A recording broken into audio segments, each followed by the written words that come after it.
Hoy vamos a empezar con lo que es la máscara de subred y subnetting. Y respecto a la máscara de subred, pues ya habíamos tratado un poquito cuando vimos las clases de IP que hay y los rangos que se manejaban y para qué se utilizaban, pero no habíamos ampliado mucho la información de qué era y para qué servía.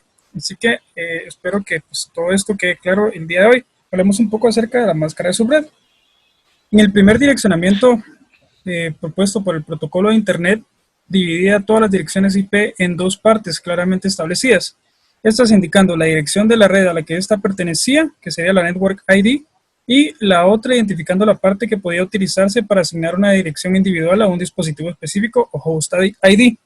¿Qué quiero decir con esto? Que nos separaban dos tipos de IP. Tenemos la IP de la red y la IP de nuestro usuario final, como habíamos visto también cuando estábamos manejando clases de IPs, que con una identificamos y englobamos toda una cantidad de dispositivos y con la otra hacemos referencia a un dispositivo conectado a nuestra red específicamente, siendo los respectivos límites establecidos por las antiguas clases de direcciones A, B, C, D y E, las cuales organizaban las mismas dentro de varios rangos, según la aplicación que se les diera. Esta primera aproximación no se ajustaba a la estructura utilizada dentro de las organizaciones, por lo que éstas requerían usualmente de varias redes, sin importar cuántos dispositivos tuvieran que colocar dentro de cada una de ellas, para poder proveer conectividad a los grupos dispares existentes. O sea, cuando nosotros manejábamos este tipo de direccionamiento IP, nosotros necesitamos que las empresas adquirieran varias redes para poder conectar todos sus equipos. Y esto pues tenía repercusiones. Vamos a ver cuáles eran. Era el costo económico, pero también existía el agotamiento del esquema de direcciones, por lo que a la espera de la solución de largo plazo era necesario crear una manera de hacer mejor uso de las mismas. Entonces, los problemas que presentaba este esquema antiguo era que, como sabemos que cada red era pagada, ¿verdad? Las empresas tenían que ir elevando sus costos a la hora de necesitar varias redes, y además se corría el riesgo de que se nos acabaran las direcciones IP, como de hecho pues ya está pasando, por eso se está implementando IPv6 ya, pero se va a acabar muchísimo más rápido que utilizando el subnetting. Entonces se trató de encontrar una solución para esto y se encontraron varias. Uno de los ajustes realizados fue la introducción de las subredes, las cuales permitían a las organizaciones conectadas a Internet tomar una red asignada y dividirla en redes más pequeñas para acomodar mejor las direcciones adquiridas. Entonces, una de las soluciones que brindaron fue, ok, yo te doy esta red, esta dirección de red, y lo que puedes hacer es irla segmentando en diferentes grupos pequeños según la cantidad de redes o subredes que necesites. Y era lo que decíamos, que podría ser inclusive por departamento, por ejemplo, el área de conta, el área de secretaría, el área de administración, etcétera, ¿verdad? Ahora, para poder identificar estas nuevas subredes, fue necesario introducir un nuevo trozo de información en forma de una máscara de bits, llamada máscara de subred, momento en el cual las máscaras por defecto estuvieron asignadas a las clases de direcciones ya existentes.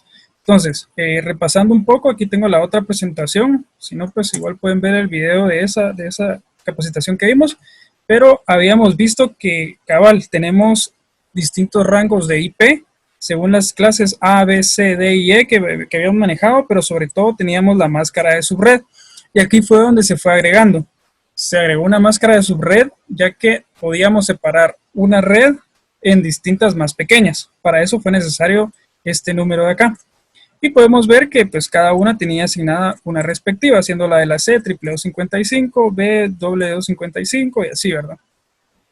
Ok.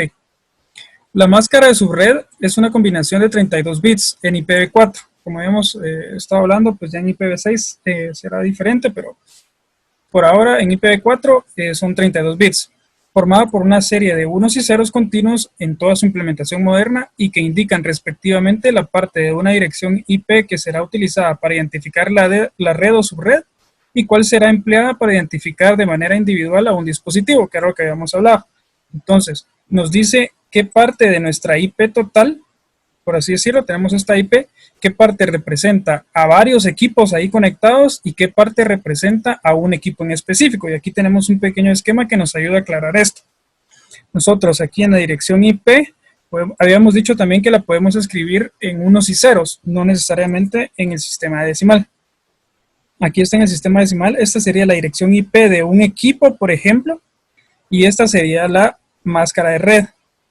Entonces, podemos ver que aquí este sería el equivalente a nuestra dirección IP en unos y ceros, y este sería nuestro equivalente en binario, o sea, en unos y ceros de la máscara de subred. Y sabemos que haciendo una operación AND entre la dirección IP y una máscara de subred, nos da la dirección de red. Aquí tenemos un material de apoyo que vamos a ver en un instante de cómo se hace esta operación y por qué se hace así, ¿verdad? Pero nos dice, aquí también lo podemos ver en forma un poquito más gráfica, que cuando la representamos en unos y ceros, la máscara de subred nos está diciendo qué parte de la dirección IP, o sea, qué parte de esta dirección representa, pues como su nombre lo dice, una red, que sería todo este segmento. O sea, nos está diciendo en toda esta parte es una red. Entonces esto ya no lo puedes tocar para dividirlo, porque esto ya representa un conjunto total de todos tus equipos.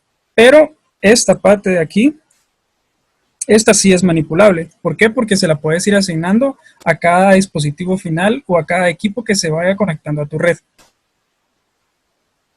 Bueno, a través de la combinación de la dirección IP y la máscara de subred, empleando varias operaciones matemáticas, como lo habíamos visto en la operación AND, que un host puede llegar a conocer la red y subred a la que éste pertenece, así como la dirección de broadcast de la misma.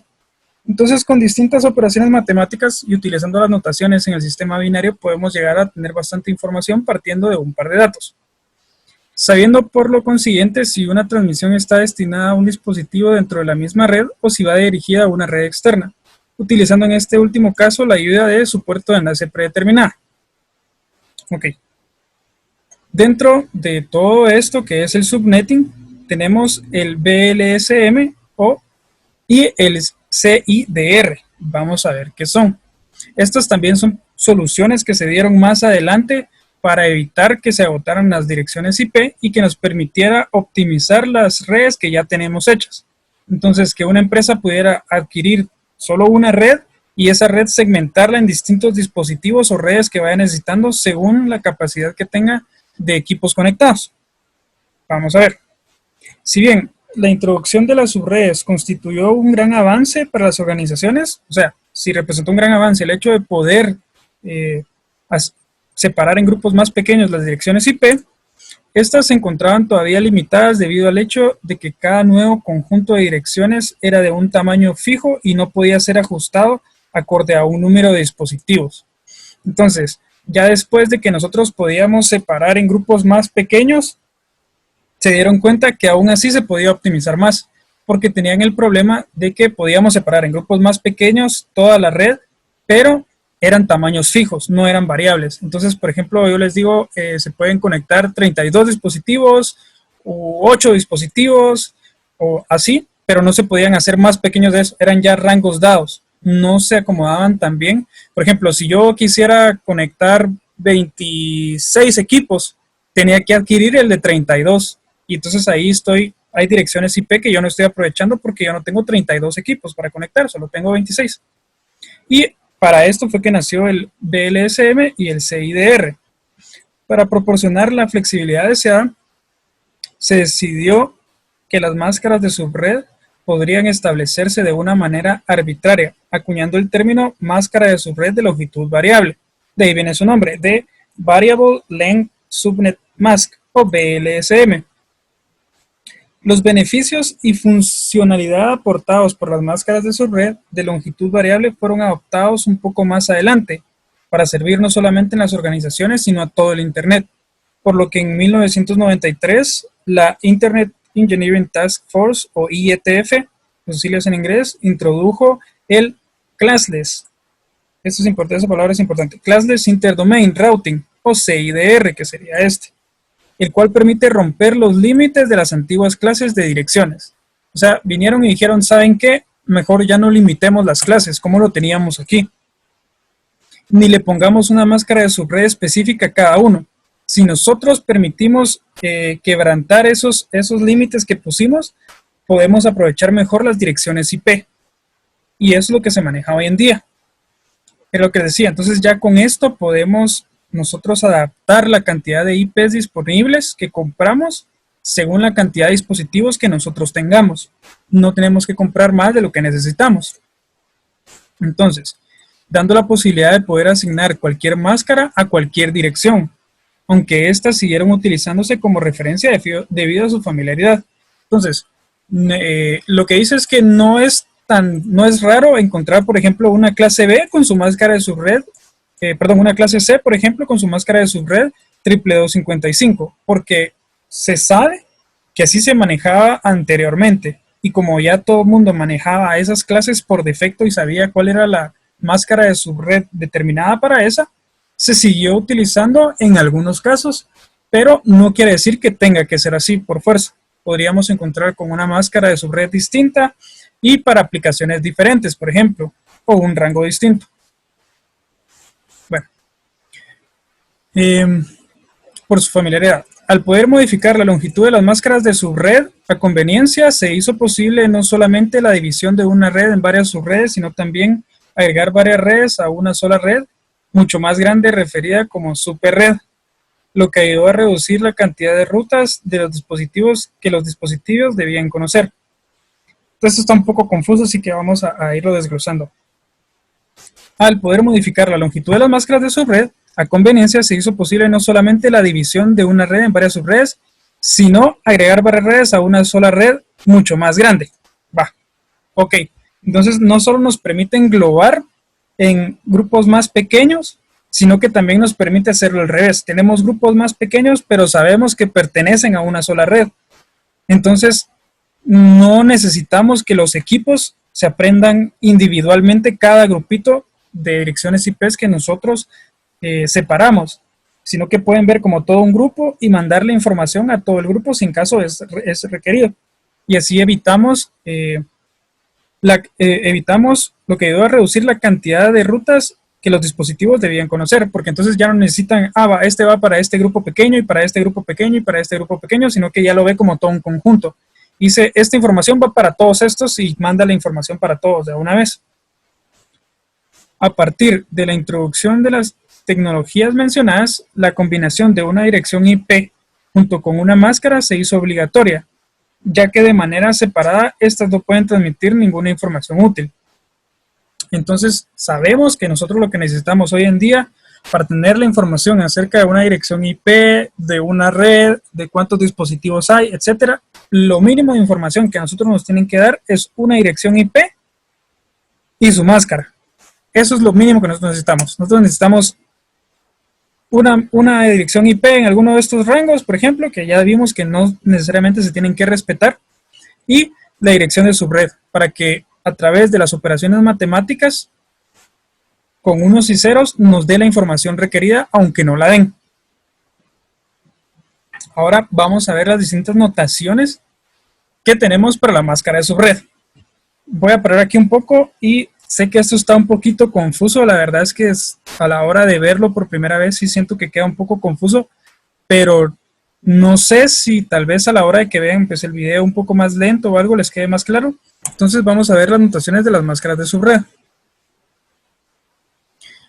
Es posible indicar una máscara de subred utilizando números decimales o a través de una notación alternativa usualmente referida como de bit, de barra diagonal, CIDR o como longitud de prefijo, misma que está compuesta por una barra oblicua seguida de la cantidad de bits con un valor de 1 presentes en la máscara.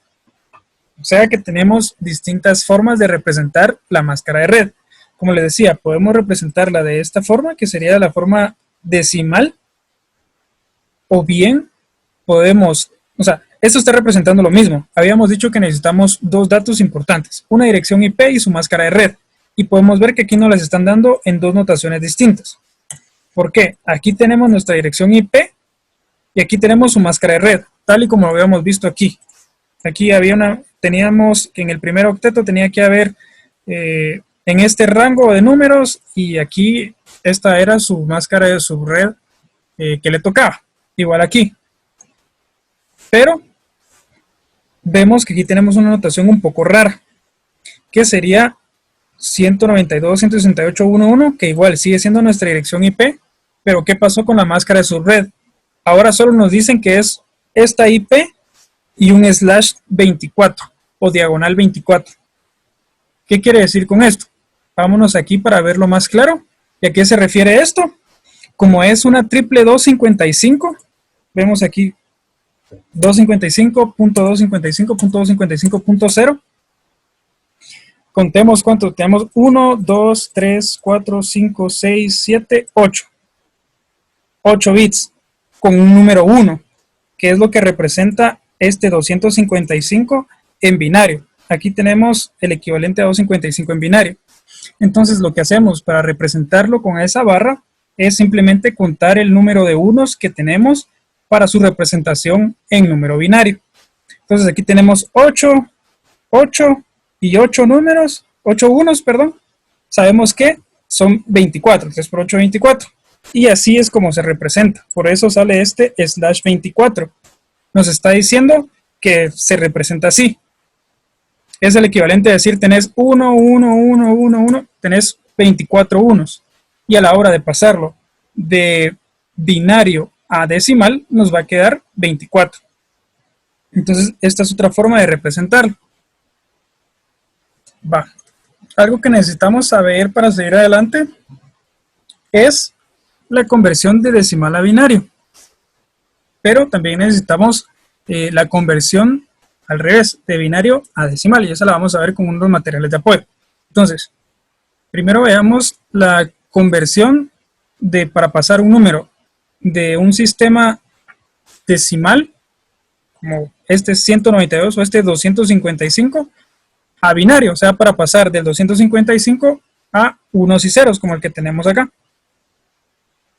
Así que el sistema decimal es un esquema numérico que posee 10 símbolos, de 0 a 9, donde la posición de los mismos es utilizada para representar diferentes potencias del número 10.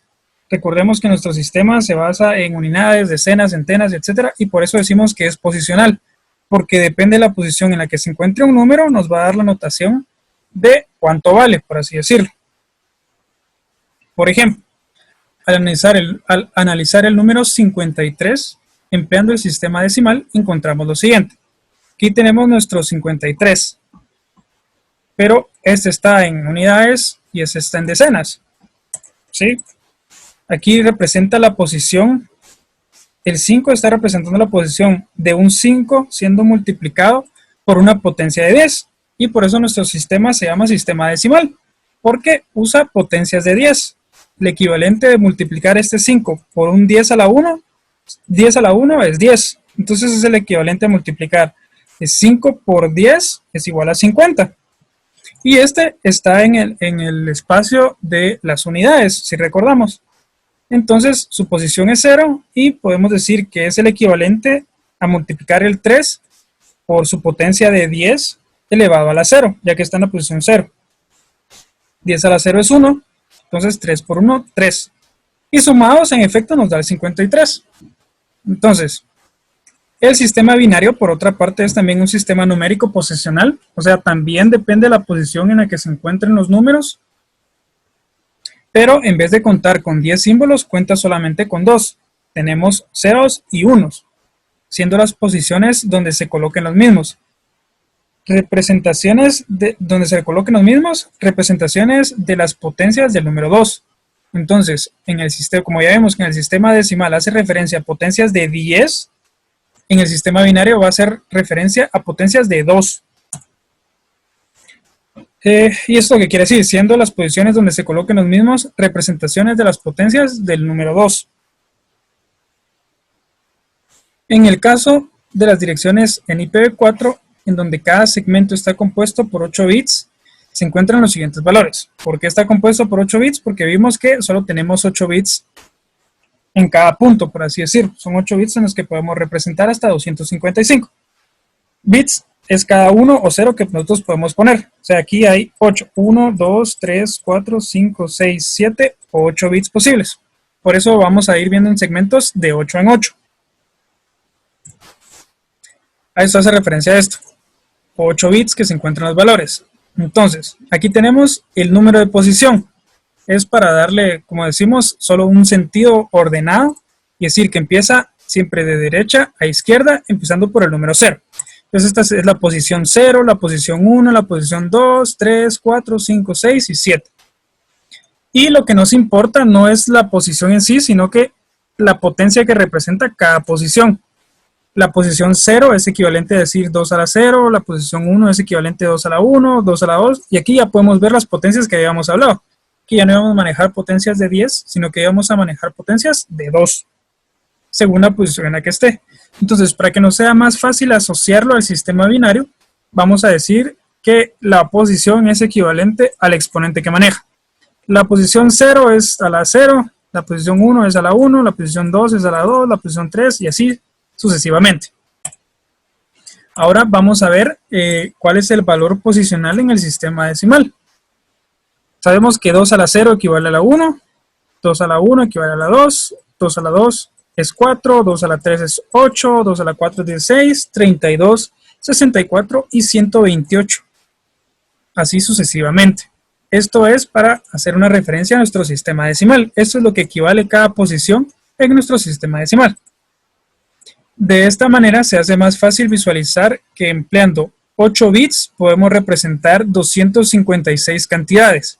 ¿Por qué 256? Porque tomamos el 0 en cuenta. Entonces, de 0 a 255 hay 256 cantidades en el sistema decimal. ¿Por qué 255? Porque es la suma de todos estos. Por eso nuestras máscaras de subred son 255. Porque como todas son unos, estoy sumando 2 a la 0 más 2 a la 1 más 2 a la 2 más 2 a la 3. Entonces es ir sumando 1 más 2 más 4 más 8 más 16 más 32 nos va a dar 255. Por eso se representa como triple 255 en el sistema decimal. Bueno, de esta manera se hace más fácil visualizar que empleando 8 bits podemos representar esas cantidades.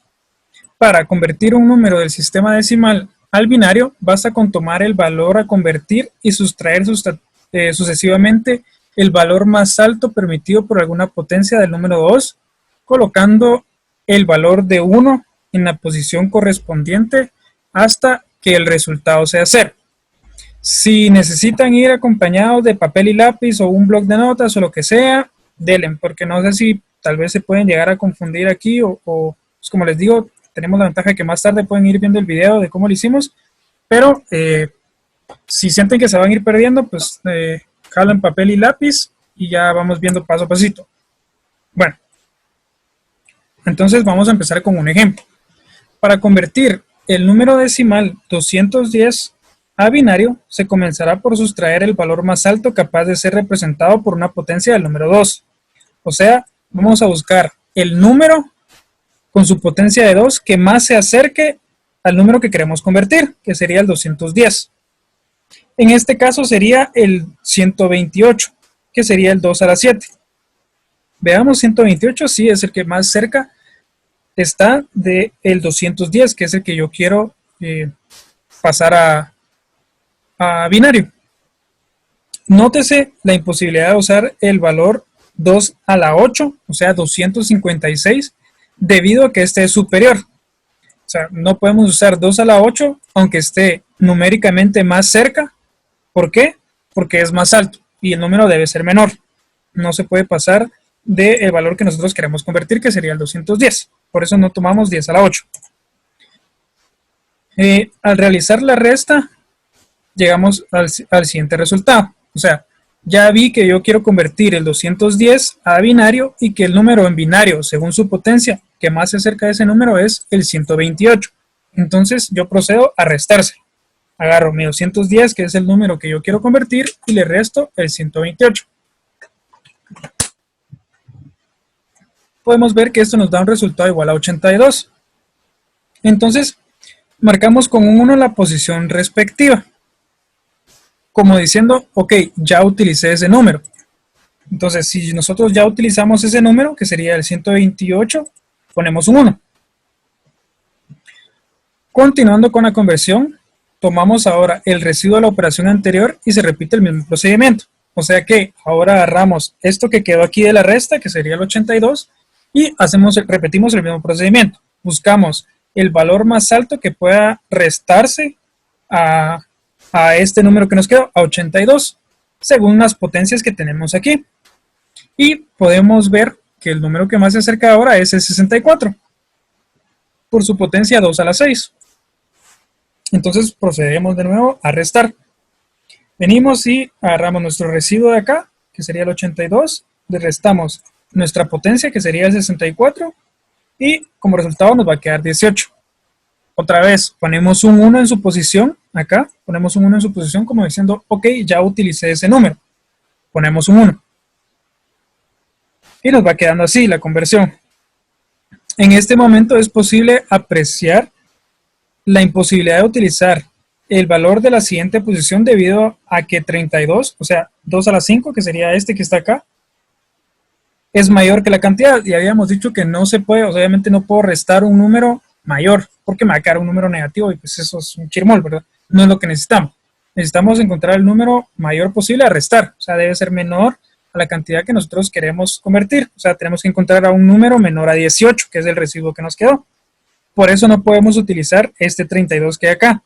Pero, como no lo utilizamos, le ponemos un 0. Este número no lo utilicé, perdón, sí, el 32 no lo utilicé, entonces pongo un 0. Aquí podemos ver que le pongo un 0 de una vez, abajo de ese número. Y ahora veo que el número que efectivamente más se le acerca es el 16, que es la potencia de 2 a la 4. Y sí se lo puedo restar. Entonces vengo, agarro ese 16, 18 menos 16 nos da como resultado 2. Y volvemos a poner el número 1 en la posición que ya utilizamos. Este 1 que está acá, porque el 16 sí lo utilizamos. Podemos ver que se repite lo mismo con la siguiente posición. No podemos utilizar el 8 ni podemos utilizar el 4. ¿Por qué? Porque son números más altos que el residuo que nos quedó. Son números mayores a 2, que es el residuo que nos quedó de la operación anterior. Pero sí podemos utilizar el número 2, que sería su potencia elevada 2 a la 1. Como estos dos no los utilizamos, volvemos a poner un 0. Este no lo utilicé, le ponemos un 0. Este 4 no lo utilicé, le ponemos un 0. Y como sí utilicé el 2, veamos, 2 menos 2 es igual a 0, le pongo un 1. Y como efectivamente ya quedé en 0, ya no tengo nada más que restar, pues tampoco utilicé esta posición, no necesité restar el 1, así que le pongo un 0. Y vemos que efectivamente este sería nuestro número 210 convertido a binario. Aquí ya logramos la conversión. Así es como se escribe en el sistema binario nuestro 210. Es posible validar el resultado obtenido al convertirlo nuevamente al sistema decimal, simplemente sumando los valores decimales de aquellas posiciones marcadas con 1. O sea, ¿cómo sé yo que sí lo convertí bien y que es el mismo número? Pues tomamos nuestros números representados en el sistema decimal, para eso los fuimos poniendo paso a pasito. Sumamos 128, que tienen 1, vamos a ir sumando solo las que tengan 1, porque recordemos que fueron las que fuimos utilizando. Entonces, como aquí hay un 1, sumamos 128, más, como aquí hay un número, sumamos 64, como aquí hay un 1, sumamos 16, como aquí hay un 1, sumamos 2, y eso, vemos 128 más 64 más 16 más 2 nos da el 210, que es el valor original, por lo cual nosotros podemos asegurar que el 210 está correctamente convertido a nuestro binario, perdón. Y aquí vemos, bueno, no sé si se ve en la presentación, pero hay un 2 muy pequeño ahí. Aquí hay un 2, ¿qué quiere decir eso? Que está representado en el sistema binario. O sea, si yo les pongo este número sin ese 2, ustedes lo van a ver en sistema decimal y puchica, van a decir, es un numerote en el sistema decimal, pero ¿cómo convierto eso a una IP? Pero con este 2 nos está diciendo, no, es que no está representado en el sistema decimal, está en el sistema binario, base 2, por eso se pone ese 2 ahí.